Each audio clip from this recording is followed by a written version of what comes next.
The Biden administration is shifting its strategy on immigration. It will restart deportations to Venezuelan in effort to reduce record border arrivals. This comes as the administration waives federal laws to permit more border wall construction in southern Texas. Here with the details and what this means for President Biden, we have Yahoo Finance's senior columnist, Rick Newman. Rick.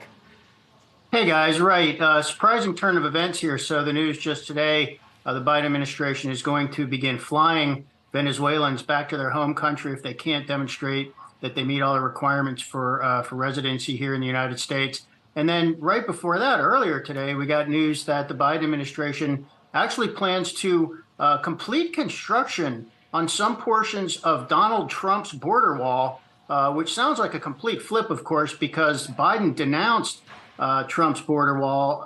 Now, this is not the whole wall. This is just a portion of it, a relatively small portion of it. And the explanation from the White House is that in this particular area of the border where construction is going forth, first of all, when Congress passed the funding for this, which was during the Trump administration, it basically said you must build this wall, this part of the wall, and nothing has changed about that. So they're saying, well, we're just complying with the law.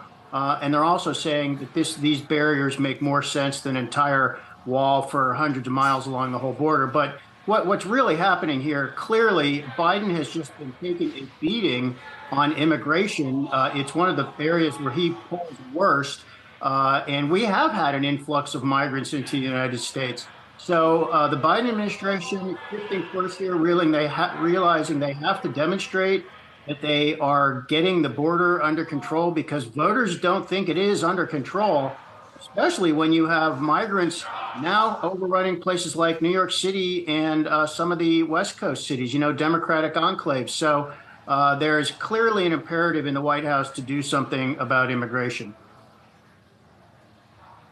And Rick, folks are pointing out, to your point, that when Biden ran against Trump in 2020, he did say there will not be another foot of wall constructed in my administration. So you make the good point. It does seem like a reversal here. Have we heard any Democrats responding to this yet, Rick, including more progressive members of the party? Yes. In fact, that's one of the things that's driving this, Josh. Since there are now thousands and thousands of migrants in New York City, as one example, the reason they end up in New York City is, first of all, some of these migrants here that New York is receptive. It is a so-called sanctuary city, which means it does not deport people. New York City also has its own law that says everybody who requests a bed has to be given a bed.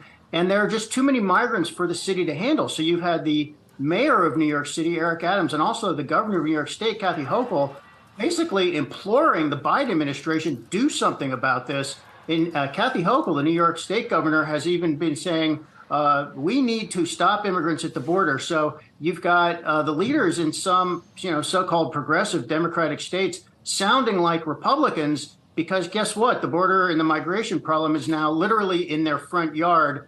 So I think, you have to say some of the Republicans and the conservatives in these border states, Texas and Florida come to mind. They have been trying to sort of pass this problem on to other parts of the country.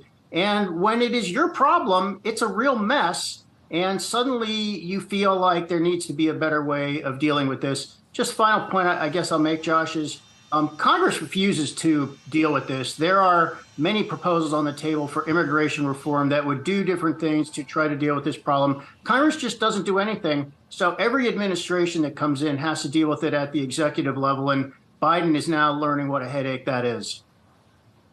Rick Newman, thank you. Thank you for all of that, Rick. Appreciate it. Bye, guys.